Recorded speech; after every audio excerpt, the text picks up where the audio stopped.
সবাই কেমন আছেন? আশা করি সবাই ভালো আছেন। অর্পিতা মান্না কিচেনে আপনাদের সবাইকে স্বাগত জানাই। আপনাদের জন্য আজকে নিয়ে এসেছি একটা কড়াইশুঁটির কচুরি। খুব সহজে এটা আপনারা বানিয়ে ফেলতে পারবেন, আর এটা বাচ্চা থেকে বড় সবাই পছন্দ করে। এতটাই অসাধারণ খেতে হয় এই রেসিপিটা। আর এর সাথে আমি শেয়ার করেছিলাম একটু ছোট আলুর দমের রেসিপি। দেখুন, এই রেসিপিটা বানানোর জন্য এখানে আমরা ফিলার দিয়ে আলুটাকে ভালোভাবে চেঁচে নিয়েছি, আর ছোটো ছোটো ছুরির সাহায্যে একটু আলুটাকে হোলস করে দিয়েছি যাতে আলুর মধ্যে মশলাগুলো ভালোভাবে ঢুকে যায়। এবার আলুগুলোকে আমরা প্রেশার কুকারের মাধ্যমে একটু বয়েল করে নেব। দেখুন, আলুর মধ্যে আমরা 1 চামচ একটু নুন দিয়ে দিয়েছিলাম। নুনটাকে দিয়ে ভালোভাবে আলুটাকে একটু 3 থেকে 4টে আমরা সিটি নিয়ে নেব, যাতে আলুটা খুব বয়েলও না হয় আর সিদ্ধ হয়ে যায়।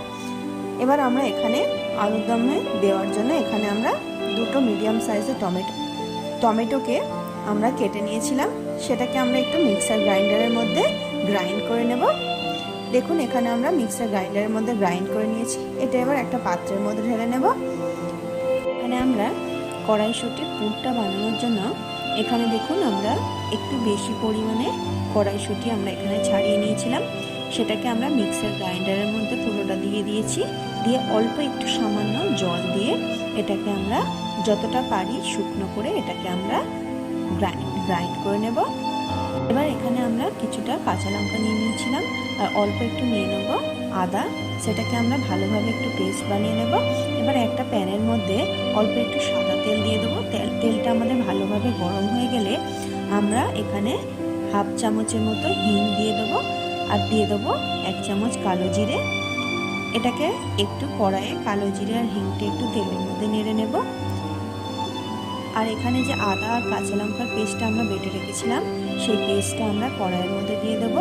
দিয়ে ভালোভাবে একটু কষিয়ে নেব যাতে আদার কাঁচা গন্ধটা না থাকে। আমরা ভালোভাবে এটা ভেজে নেওয়ার পর যে কড়াইশুঁটিটা আমরা পেস্ট বানিয়ে রেখেছিলাম সেই কড়াইশুঁটিটা আমরা পুরোটা কড়াইয়ের মধ্যে দিয়ে দেবো। দিয়ে ভালোভাবে মশলার সাথে কড়াইশুঁটিটা ভালোভাবে মিশিয়ে নেব। একটু ভালোভাবে মেশানোর পরে এর মধ্যে আমরা স্বাদ মতো নুন দিয়ে দেবো। আর কড়াইশুঁটিটা একটু যেহেতু বাইন্ডিং আনার জন্য যাতে ভালোভাবে কচুরির মধ্যে দিতে পারি তার জন্য একটু এখানে আমরা ছাতু ইউজ করেছিলাম।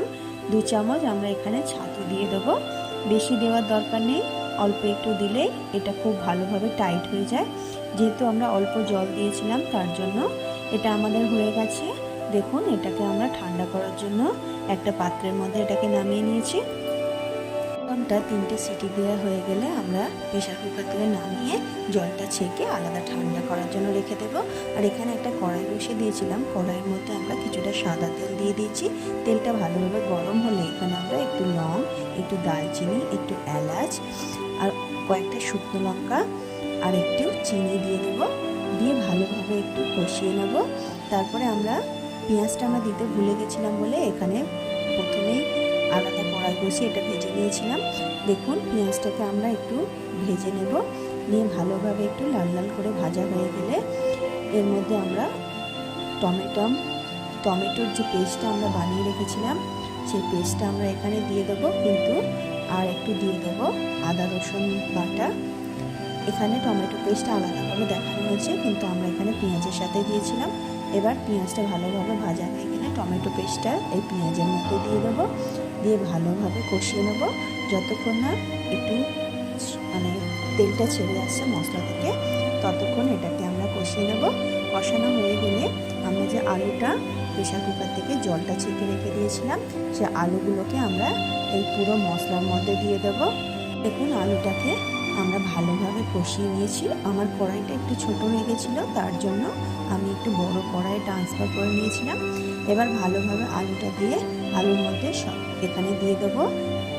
আমি বড় স্পুন ইউজ করেছিলাম বলে 2 চামচ ধনে গুঁড়ো, 2 চামচ জিরে গুঁড়ো দিয়ে ভালোভাবে একটু মশলাটাকে কষিয়ে নেব।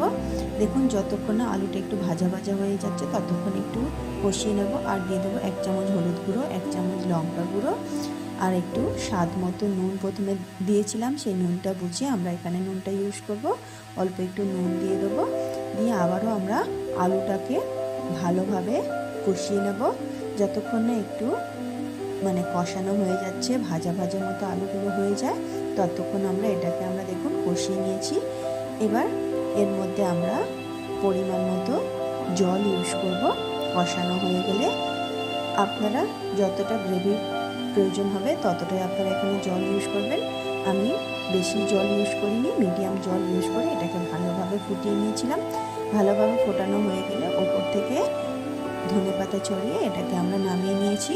এবার এখানে কড়াইশুঁটির কচুরিটা বানানোর জন্য এখানে আমরা কিছুটা ময়দা নিয়ে নিয়েছিলাম, আর এখানে একটু দিয়ে দেবো 2 চামচ সুজি দিলে কচুরিগুলো খেতে খুবই ভালো হয়। আর দিয়ে দেবো স্বাদ মতো নুন, আর 1 চামচ দিয়ে দেবো চিনি দিয়ে আমরা এখানে একটা প্যান বসিয়ে নিয়েছিলাম। প্যানের মধ্যে আমরা একটু দিয়ে দেবো একটু বড় চামচের, আমি এখানে 4 চামচ ঘি ইউজ করেছিলাম। সেই ঘিটা একটু ভালোভাবে গলিয়ে নিয়ে ময়দার মধ্যে আমরা এটাকে দিয়ে দেবো। যেমন কচুরিগুলোকে তেল দিয়ে ময়ান দিই, এখানে আমি ঘি দিয়ে এটাকে ময়ান লাগিয়েছিলাম। ঘিটা দিলে কচুরিগুলো খেতে আরও ভালো টেস্ট হয়।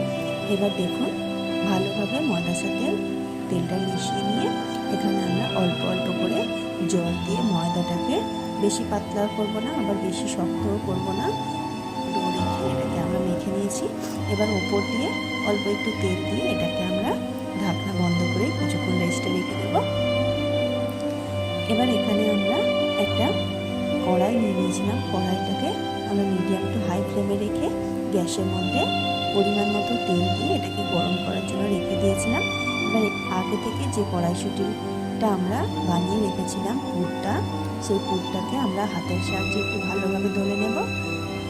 নিয়ে আমরা প্রথমেই কড়াইশুঁটির যতটা আমরা পুরটা কচুরির মধ্যে দেবো যাতে হাতে না লেগে যায় পরে, তাহলে দেখবে কড়াইশুঁটির পুরো মানে ময়দার মধ্যে লেগে যায়। তার জন্য আমরা আগে থেকে পুরগুলোকে বানিয়ে রেখেছিলাম। এবার লেচিগুলোকে আমরা কেটে নেব। একটু বড় সাইজের লেচি করেছিলাম, কারণ পুরগুলো যেহেতু আমরা একটু বড় বড় করেছিলাম, না তো পুরগুলো বাইরে থেকে বেরিয়ে যাবে, ওই জন্য একটু কচুরির মতো করে পুরগুলোকে আমরা করে নিয়েছিলাম। এবার পুরগুলোকে ভিতরে ভালোভাবে দিয়ে মুখটাকে ভালোভাবে বন্ধ করে এটাকে আমরা যেমন আমরা লুচি বেলি তেমনিভাবে আলতো হাতে এটাকে বেলে নেব, যাতে পুরগুলো না বাইরে বেরিয়ে যায়, তাহলে কচুরিগুলো ফুলবে না। দেখুন আলতো হাতে আমরা এটাকে বেলে নিয়েছি।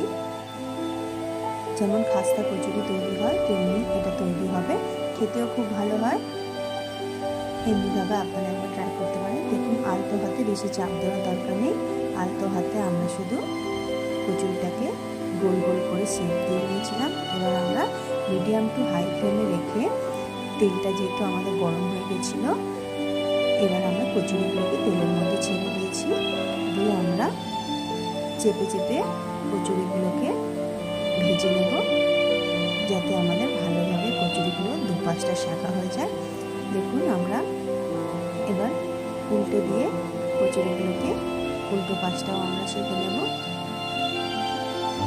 দেখুন আমাদের কচুরিগুলো কত সুন্দর গোল গোল ফুলে গেছে। যেহেতু অল্প অল্প পুর দিয়ে লুচির মতো করলে দেখবেন আলাদা একটা স্বাদ হয়, আর এমনি একটু মোটা সাইজের করলে পুরগুলো একটু বেশি দিলে যে খাস্তা কচুরিগুলো যেমন পাওয়া যায় তেমনিভাবে করলে কচুরিগুলো একটা অন্যরকম স্বাদ হয় আর খেতে খুবই ভালো লাগে। আপনারা এমনিভাবে একবার ট্রাই করতে পারেন। এবার আমরা দেখুন কচুরিগুলোকে ঘুরিয়ে ফিরিয়ে আমরা ভালোভাবে তেলে ভেজে নিয়েছি। দেখুন আমাদের কচুরিগুলো কত সুন্দর ফুলকো ফুলকো তৈরি হয়েছে। এমনিভাবে আমরা প্রতিটাকে ভালোভাবে বেলে তেলের মধ্যে ছেড়ে দিয়ে এমনিভাবে আমরা তৈরি করে নেব। এভাবে কচুরিগুলো ট্রাই করলে অসাধারণ খেতে হয়। আর এই যে আলুর দমটা বানিয়েছিলাম, এটাও এই কচুরির সাথে খুবই ভালো কম্বিনেশনে যায়। আপনারা এই রেসিপিটা খুব সহজে আপনারা বাড়িতে বানিয়ে ফেলতে পারবেন, আর অবশ্যই একবার ট্রাই করবেন। আর আজকের রেসিপিটা আপনাদের কেমন লাগলো অবশ্যই জানাতে ভুলবেন না। ভালো লাগলে একটা লাইক করে দেবেন। আর দেখুন কচুরিগুলো কত সুন্দর, ভিতরটা কত সুন্দর পুরে ভর্তি, আর আলুর দমটাও কত সুন্দর কালার হয়েছে, আর খেতেও অসাধারণ হয়েছিল। আজকের রেসিপিটা আপনাদের কেমন লাগলো অবশ্যই জানাতে ভুলবেন না। ভালো লাগলে একটা লাইক শেয়ার সাবস্ক্রাইব করে আমার পাশে থাকবেন। ধন্যবাদ সবাইকে। আবার দেখা হবে নেক্সট একটা ভিডিও নিয়ে।